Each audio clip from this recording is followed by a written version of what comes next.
The Solid Curtain Citadel Shield is, for those that are unaware, it's an annual exercise that occurs every year where we exercise our force protection and counterterrorism capabilities. It's not in response to any specific incident, but we just exercise the capabilities to know that we can do what we're supposed to do. It's headed, as I mentioned, by Fleet Forces Command, which is headquarters in Norfolk, and they make sure that we have the capabilities we're supposed to have so that they can service U.S. Northern Command. So what we do is go through a bunch of scenarios, which at some point is going to result in a raised alert status on the base. When you take your security force and go to a raised alert status, obviously that has impact on getting in and out of the gates. And that has a lot of concern because, as we know, anytime you close that aperture of access even a little, it has a huge domino effect outside the continent. Fleet Forces, and we're not the only place in the Navy that has this problem. I would say there are other places like Norfolk that this is even a bigger issue. I think Fleet Forces Command, Commander Fleet Forces Command, has put out some tremendous direction. In order to alleviate this here and make sure that we exercise our capabilities to the fullest extent possible, they have directed that we work very hard to ensure that we have pared down with our tenant organizations to the minimum essential personnel that is required to operate on this base if and when we go into a raised alert status. And through the various tenant organizations, that's being dispersed. That minimum essential personnel list that I've seen so far, and it's continually being worked and reworked, so that I can't say there's anything solid to be published at any particular minute, because it gets revamped almost daily. But it is so low that really it's designed to maintain the minimum functionality, keep everyone else in a safe area, so that they're not trying to get on the base, not trying to clog up the arteries of transit for as short a reasonable time as possible. And that was directed by Fleet Forces Command out of experience from prior episodes and prior iterations of the exercise in prior years, where that became a problem, and it became a big problem here. So what I think is going to happen here is that it's going to look like a heightened alert state. You're going to see people in gear that they're not normally in, guarding places that they're not normally in as part of the exercise. The aperture to get into the gate is going to be reduced, but also for the vast majority of the people working on the space, they're going to know that they're not on the mission essential list. And we've got to be very careful how we describe that, because it can sound insulting to people. Yeah. That doesn't mean you're not essential and not valued. It just means that for this particular period, it's probably better if you telework, or if you go to an alternate work site, or if you were going to take a flex work schedule today, that would be the day to do it. Doesn't mean you're not valued. And we have that list, so our tenant organizations, Naval Air Systems Command, Naval Air Warfare Center, and the other tenants that are on the base have done such an outstanding job that I think we have that list drafted to a very, very refined state.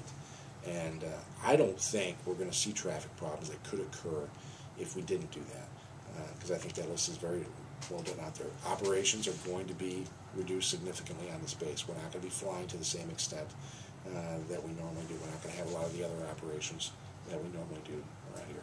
And as you can see, because so many people work extra hours during the week and then use the federal policy where they can do a compressed work schedule and sometimes take Friday off. Sometimes Fridays around here are a little sparse anyways. They're a security force, they're an anti-terrorism force.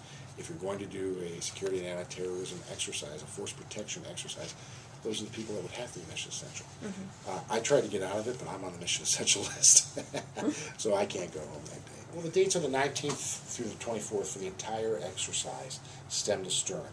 Now, the specific instances that will go to a raised force protection condition are not going to be announced in advance. I would say they're not out there for public consumption, because that kind of defeats the purpose of the exercise. But as far as those people preparing, and granted, no exercise is without certain artificiality, they kind of know when that's. We've gone through a whole process where we've looked at everything. What do we have to do? For instance, will the Navy Exchange and Commissary and the shop at over by the gas station be closed completely during that time frame? Well, there comes a point where we have to say there are people that live on base and sometimes they may have to go get milk for their kids. So there's a time frame that we're going to have that available. There are still going to be people that are coming to work that day, as I mentioned, pared down to the extent that we reasonably can. But some of those people are going to need child care. So we have to provide a certain amount of child care. We're not going to have all the food venues open during that time frame, but there will be some because not everyone's going to brown bag their lunch and people do have to eat. The Navy Exchange, during the most critical phase, largely will be closed, but they're not going to close the entire exercise. Medical, for instance, I've worked with Captain Ramondo, who heads up our clinic here, our medical clinic here. They are going to be open for emergent care, but not routine appointments. So that which we must do to provide basic services, we will still do. Child care being one of them. Mm-hmm. What people do is that they take it on board as part of the exercise, and they, wherever they can, they don't tax our services, just as part of the exercise.